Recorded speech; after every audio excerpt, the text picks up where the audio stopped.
Um, Welcome to today's deep dive. We're jumping straight into something that, well, it fundamentally challenges how we understand the world around us. Yeah, it really does. Today's mission is to unpack a really fascinating excerpt from a text called Geplagt Text. We're zooming right in on chapter 3, which has this incredibly ominous title. Right. The speed of the So spin. speed of the spin. And what this section does is ask a massive foundational question for you listening about the absolute demand for infinite economic growth. And more importantly, it looks at what actually happens when the pure abstract mathematics of money collide head-on with the unbending, unforgiving laws of physics. Yeah, exactly, because they do collide. Oh, they absolutely crash into each other. Yeah. And to set the stage for you listening, this text takes all those assumptions we hear on the financial news every single day, the idea that economic growth is simply a law of nature, and puts them under a microscope. Right. We're looking at the core tension between infinite numerical growth, which is, just a concept, and a finite physical planet, which Mm. is our actual reality. It's an inevitable collision course. Between two entirely different systems of measurement, yeah. Okay, let's unpack this, because the way the source breaks down the mechanics of this collision is where it gets really compelling. It's the root of everything. Right, it starts at the absolute root of the issue, which is where money actually comes from. Most people assume the government just prints it all. I mean, I used to think that. But the text points out that the vast majority of money in our economy is created by private banks. Yes. It's created as debt with interest attached to it. But here is the massive mechanical catch.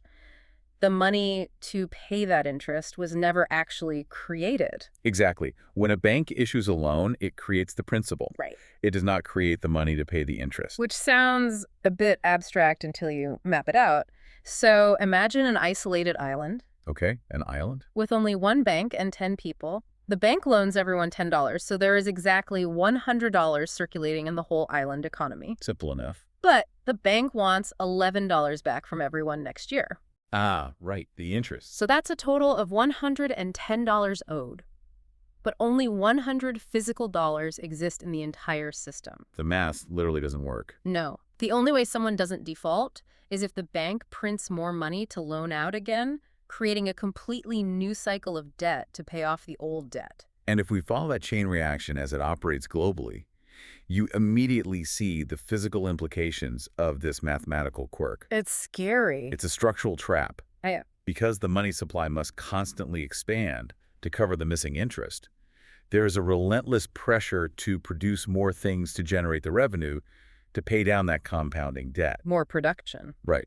More production inevitably requires more consumption. And more consumption strictly dictates more extraction from the physical world, which brings us to a frankly absurd disconnect. The way we talk about it. Exactly.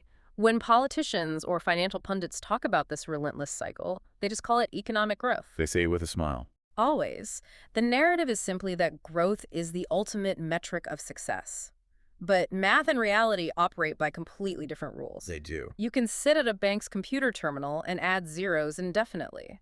The math never runs out of space. But the Earth has hard, non-negotiable boundaries. I mean, you cannot print a fish. No. You cannot type a forest into existence. Right. You cannot digitally conjure clean water or copper or topsoil out of thin air just to satisfy a quarterly earnings report. What's fascinating here is how the text uses that stark physical reality to dismantle traditional economic models. Yeah, this part was eye-opening. It introduces an economist and mathematician named Nicholas George Q. Rogan.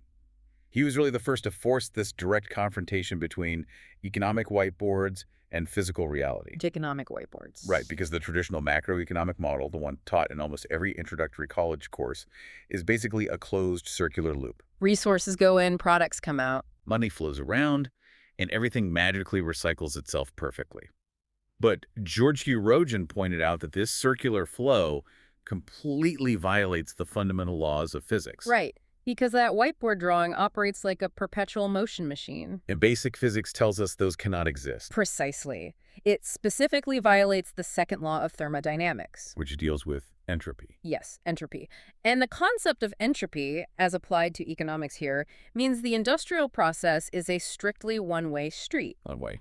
The global economy takes in low-entropy resources, things that are highly structured and useful. Like concentrated copper veins. Or old-growth forests, clean air, rich topsoil. It processes them and permanently degrades them into high-entropy waste. Think of dropping a little vial of black ink into a glass of clear water. Oh, that's a great way to look at it. The ink spreads out, the water turns gray, and no matter how much you stir it, you cannot unmix that ink and put it back in the vial. That is entropy. That is a perfect way to visualize it. You get pollution, soil erosion, atmospheric carbon, scattered plastics in the ocean. And you cannot take that high-entropy waste and just cleanly loop it back into low-entropy resources. It only moves in one direction. And passing money around faster between accounts does not reverse the laws of physics. Yeah. You cannot pay entropy to go backwards. Which leads right into a really popular counterargument that I hear all the time. The tech argument. Yes. People say, sure, the physical stuff is finite, but the future is digital. Dematerialization. That's the one, the whole idea of dematerializing the economy. The theory is that we can keep growing the GDP infinitely because we'll just use less physical stuff. Everything becomes apps and software. Highly efficient digital services. It's a comforting thought, but the source dives into the actual data compiled by energy researcher Vaclav Smil. And his data is brutal. Smil's data absolutely levels the dematerialization theory. He has spent decades documenting the material basis of modern civilization, and his numbers prove the global economy remains entirely tethered to physical mass. The big four. Specifically the big four, yes. Steel, concrete, ammonia, and plastics. Let's actually look at those because it's so easy to forget what runs the world when we're staring at screens all day. We feel so detached from it. We do. Take the cloud. We talk about it like it's this weightless, invisible thing floating above us. Right. But the cloud is actually millions of square feet of massive, windowless concrete buildings Filled with racks of steel servers. connected by thousands of miles of underwater copper cables, all drawing massive amounts of physical electricity. And don't forget ammonia. Ammonia is huge. We use the Haber-Bosch process to synthesize nitrogen fertilizer from natural gas. That ammonia literally feeds about half the global population. Half the planet. Without it, billions would starve. You cannot software update your way out of needing nitrogen to grow the wheat that feeds the workforce that writes the code for the digital economy. It's all connected to the physical ground. Every unit of real economic growth, whether it's an app or an airplane, still requires extracting something physical. The data simply does not show dematerialization happening at scale. And here's where it gets really interesting for you listening. We haven't just stumbled into this realization recently. Not at all. The text provides this incredible historical anchor. Back in 1972, a team of scientists at MIT, led by Donella Meadows, ran an incredibly comprehensive computer simulation. Way ahead of their time. They published the results in a groundbreaking book called The Limits to Growth.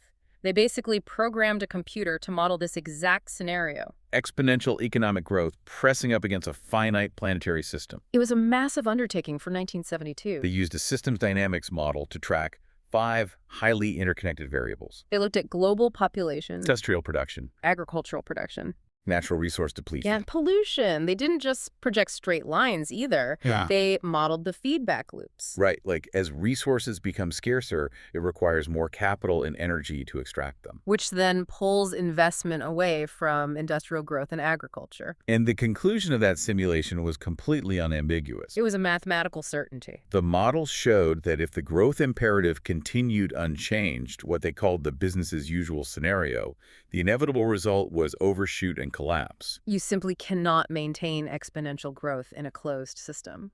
The really sobering detail the source highlights is that over 50 years have passed since that simulation. 50 years of data.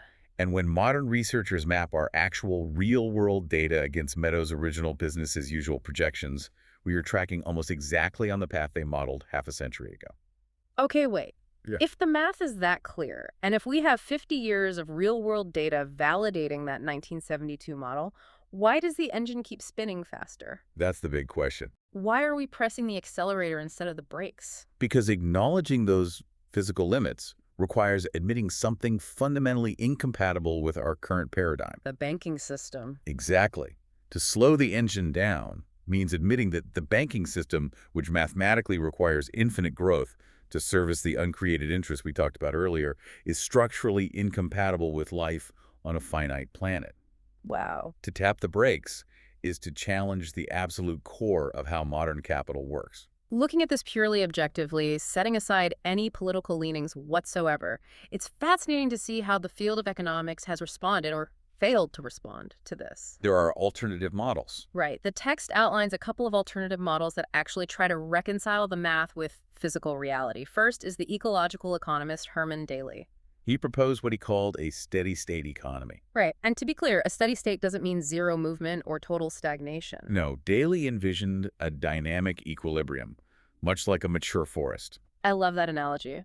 A mature forest isn't expanding its total mass every year, but it is incredibly active, constantly cycling nutrients and energy. Daly's model proposed maintaining a constant stock of physical wealth and people, sustained by the lowest possible rate of throughput. Meaning the lowest possible rate of pulling resources from the earth and pushing waste back into it. But as the text notes, mainstream economics essentially ignored him. Completely marginalized. Then there's economic anthropologist Jason Hickel, who takes it a step further. He argues for a concept called degrowth. Which is a controversial term. Very.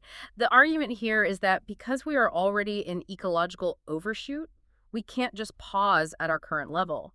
We need a planned, deliberate reduction of energy and resource use to bring the economy back into balance with the living world. While still securing human needs, to be fair to his model. Right, securing human needs. Hickel argues this is the only mathematically honest path forward if you respect the laws of thermodynamics. Yet, just like Daly, Hickel's frameworks are often treated as radical or fringe by mainstream financial institutions.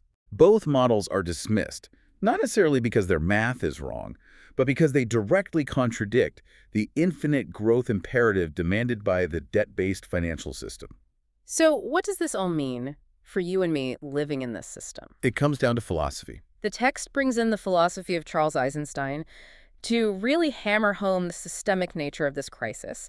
And for me, this was the moment everything clicked. It reframes the whole issue. We are so used to viewing the destruction of the natural world as a moral failing. We look at it as the result of human greed or corporate short-sightedness or just bad policy. And sure, those things absolutely play a role. They do. But the text argues that ecological destruction is actually the direct downstream consequence of how our money is mathematically designed. If we connect this to the bigger picture, Eisenstein focuses heavily on the commodification of nature. This is key. Because money is born as interest-bearing debt, nature fundamentally must be converted into commodities to service that compounding debt. The text uses a brutally clear mechanical example. A living, standing forest generates zero cash flow.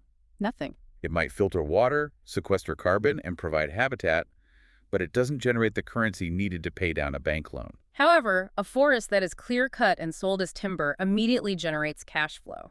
It's an incentive structure completely divorced from ecological reality. The system doesn't necessarily hate nature. No. It isn't some comic book villain twirling a mustache plotting to destroy the earth. It simply cannot afford to leave nature alone.